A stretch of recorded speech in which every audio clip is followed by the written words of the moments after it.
ഖുർആൻ കലാമുല്ലാഹിയാണെന്നോർക്കണേ, അതിനുള്ള ശ്രേഷ്ഠത എപ്പോഴും പാലിക്കണേ. ഓതാൻ തുനിഞ്ഞാൽ ചെയ്യണേ മിസ്വാക്ക്, ഖിബ്ലാക്കി നേരെ ഇരിക്കലും പതിവാക്ക്.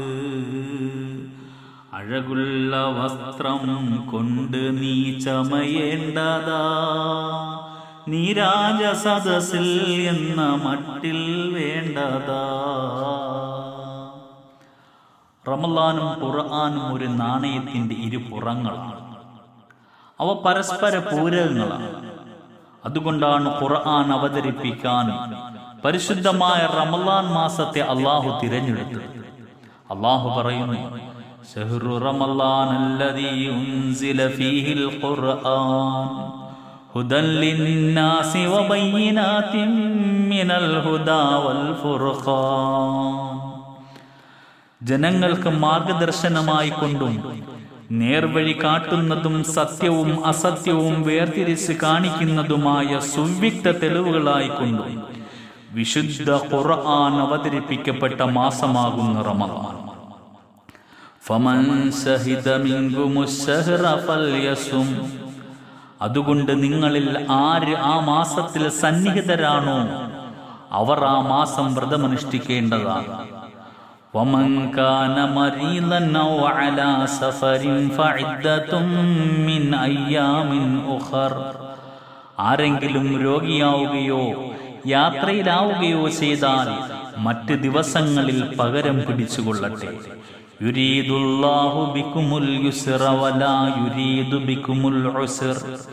നിങ്ങൾക്ക് എളുപ്പമാണ് അല്ലാഹു ഉദ്ദേശിക്കുന്നത്, ഞെരുക്കമല്ല അല്ലാഹു ഉദ്ദേശിക്കുന്നത്. അബ്ദുല്ലാഹി ബിൻ അംർ റളിയല്ലാഹു തആല അൻഹു റിപ്പോർട്ട് ചെയ്യുന്ന ഹദീസിൽ കാണാം, അസ്സിയാമു വൽ ഖുർആനു യുശഫിആനി ലിൽ അബ്ദ്. നോമ്പും ഖുർആനും നാളെ പരലോകത്ത് ഒരു വിശ്വാസിക്ക് വേണ്ടി ശുപാർശ ചെയ്യും. യഖൂലു സിയാമു അയ റബ്ബി ഇന്നി മനഅതുഹു അത്'ആമ വസ്സഹവാതി ബിന്നഹാർ.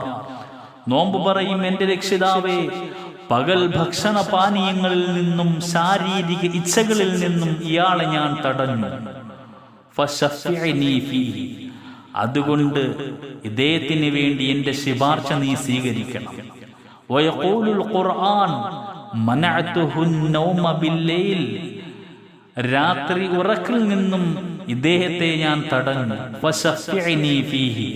അതുകൊണ്ട് ഇദ്ദേഹത്തിന് വേണ്ടി എൻ്റെ ശുപാർശ നീ സ്വീകരിക്കണം. അല്ലാഹുവിന്റെ ഹബീബ് സല്ലല്ലാഹു അലൈഹി വസല്ലം പറയുന്നു, ഫയുശഫഅൻ. നോമ്പിന്റെയും ഖുർആന്റെയും ശുപാർശ അല്ലാഹു തആല സ്വീകരിക്കും. മഹാനായ അലി ഇബ്നു അബീ ത്വാലിബ് റളിയല്ലാഹു തആല അൻഹുവിനെ വിളിച്ചുകൊണ്ട് റസൂലുള്ളാഹി സ്വല്ലല്ലാഹു അലൈഹി വസല്ലം പറഞ്ഞു, യാ അലി, ഓ അലിയേ, ഇന്നൽ ഖുലൂബ തസ്ദഉ കമാ യസ്ദഉൽ ഹദീദ്. ഇരുമ്പ് തുരുമ്പെടുക്കുന്നത് പോലെ ഹൃദയങ്ങൾ തുരുമ്പെടുക്കും. വമാ ജലാഉഹാ യാ റസൂലല്ലാഹ്.